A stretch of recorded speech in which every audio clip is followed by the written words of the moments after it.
L'application relation, on est toujours dans des manipulations ensemblistes. Montrer que X est inclus dans Y si et seulement s'il existe un ensemble Z tel que Z inter X est inclus dans Z inter Y et Z union X est incluse cette réunion dans la réunion de Z union Y. Bon. Ici, il s'agira à partir de cette expression si et seulement si d'une équivalence. Donc on va d'abord passer par le sens direct. On va supposer que X est inclus dans Y. Donc X est inclus dans Y, on va dire que X, Y et l'ensemble Z qu'on va introduire ici. Ces trois ensembles sont dans un ensemble E, même si qui contient tous ces ensembles, même si on sait que l'ensemble de tous les ensembles n'existe pas, mais notre ensemble E en tout cas contient X, Y et Z. Donc soit je vais introduire un certain ensemble Z, donc soit Z, un ensemble inclus dans E. Voilà. Est-ce qu'il va vérifier cela à partir de notre hypothèse rouge? Voyons voir. Si Z est l'ensemble vide. On va voir déjà ce cas-là, on va essayer de l'évoquer et de voir ce que ça donne. Si Z est l'ensemble vide. Un cas que je me sens obligé d'évoquer. Si Z est l'ensemble vide, j'aurai Z inter X est égal à l'ensemble vide, qui est inclus bien entendu dans tous les ensembles, et donc notamment inclus dans l'ensemble Z inter Y.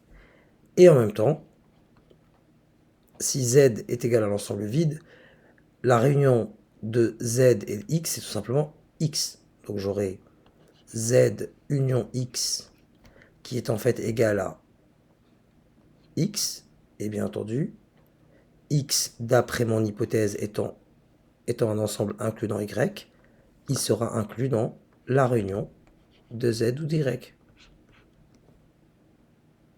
Voilà, la réunion du vide avec Y, puisqu'il est inclus dans Y. Bon, on a balayé ce cas-là, on est toujours dans le sens direct. On va voir l'autre cas. Donc si Z est différent de l'ensemble vide, donc il existe au moins un élément dans Z. Là, ce que je vais faire, c'est que, bon, c'est différent de l'ensemble vide. Mon Z est différent de l'ensemble vide. J'aurai donc, on va dire, soit plutôt Z inter X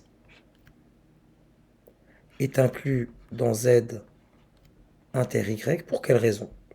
Voyons voir. Allez, je vais même pousser le trait un peu loin. Donc Z est différent de l'ensemble vide et même, allez, si Z inter X c'est l'ensemble vide, c'est inclus dans tous les ensembles, emballer ce cas-là. Donc là, Z inter X, il y a un certain élément A. On va l'appeler A. Allez, on va considérer pourquoi ça c'est vrai. On a un certain A qui appartient effectivement à, puisque A est différent de l'ensemble vide, il appartient à la fois à Z et à X. C'est-à-dire, donc, puisqu'il appartient à Z et à X, donc A appartient à Z et A appartient à X. Mais si A appartient à X, puisque dans notre hypothèse de départ, X est un ensemble inclus dans Y, donc A appartient à Y.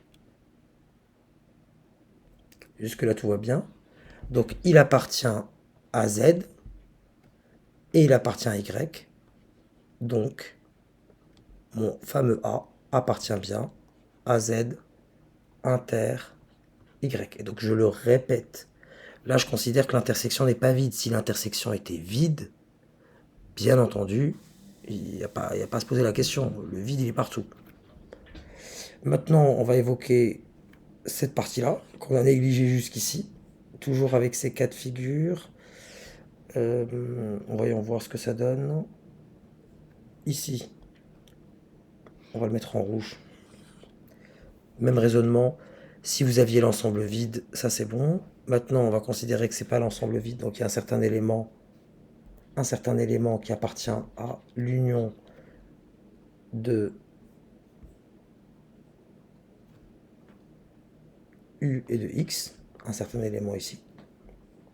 Donc, il appartient à Z ou il appartient à X. Donc, il appartient à Z ou il appartient à Y, pour quelle raison? Parce que justement, encore une fois, X est inclus dans Y et c'est QFD. Maintenant, on va passer à l'autre sens, qui est plus intéressant.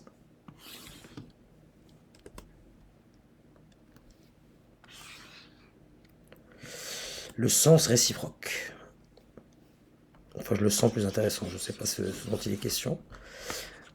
Là, on a affaire, on va partir de cette double inclusion qu'on considère vraie, avec le « et » ici, et on va aboutir au fait que X est inclus dans Y. Ce que je vais faire là, par instinct, je vais passer par les éléments.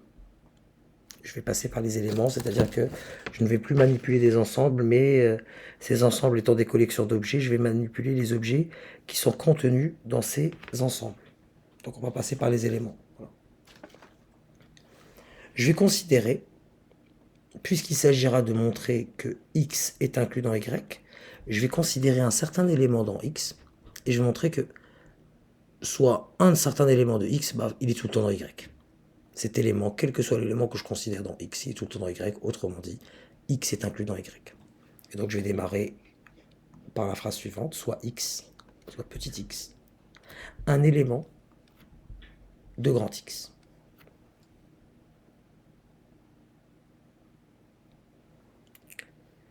Là, ces deux affirmations sont vraies, et je dois les exploiter. Cet élément X, cet élément petit x qui est dans grand X, il y a deux cas de figure qui se présentent. Soit il est dans Z, soit il n'est pas dans Z, on est bien d'accord. Donc on va faire K1 et K2. Côte à côte, comme ça sera plus simple à comprendre.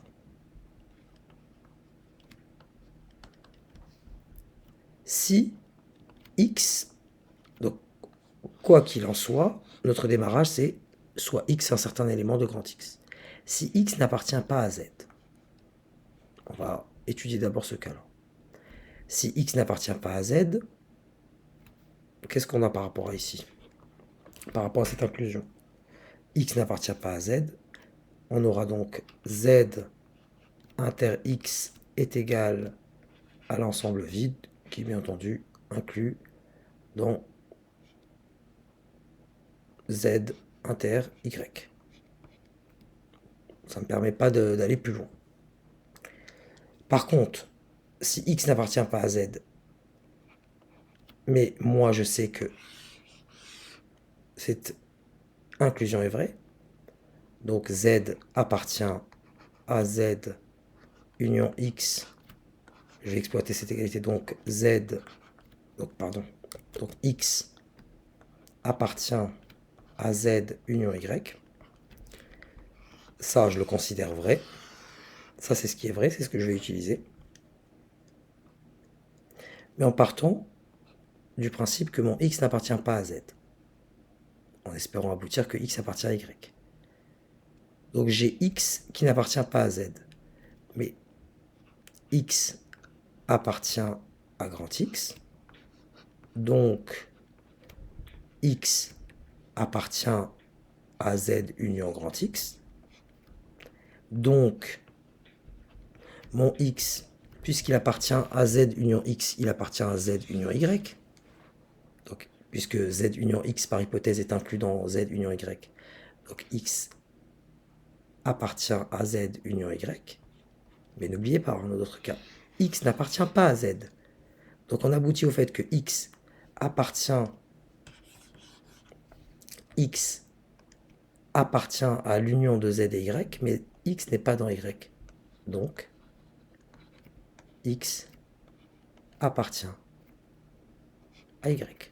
Donc le premier cas de figure, donc en supposant un élément quelconque de X lorsqu'il n'est pas dans Z, j'aboutis grâce à mes hypothèses qu'il est dans Y. Donc si X appartient à grand X, X appartient à grand Y. Donc j'aboutis au fait, ici, que finalement, grand X est inclus dans Y. Deuxième cas de figure. Là, pour le coup, je vais considérer que mon X appartient effectivement à Z. Vous l'aurez compris, cette fois-ci, ça sera l'intersection qui sera intéressante. Donc X appartient à Z. Et par hypothèse, bien sûr, notre X appartient à grand X. Donc j'aurai X appartient à Z et à X. Ici mon hypothèse, donc si j'appartiens à Z et à X, j'appartiens à Z et Y. Donc X appartient par hypothèse à Z et Y. Donc X appartient à Z et X appartient à Y. Et là, c'est gagné. Un certain petit x dans grand X, si je le considère, je sais, par déduction logique, qu'il est aussi dans Y, et je déduis donc de même que X, même dans ce cas-là, est inclus dans Y. Donc dans les deux cas de figure, par ces disjonctions de cas, je dis bien que, du coup, d'après mes hypothèses, j'ai bien que grand X est inclus dans Y, et l'équivalence est démontrée ainsi.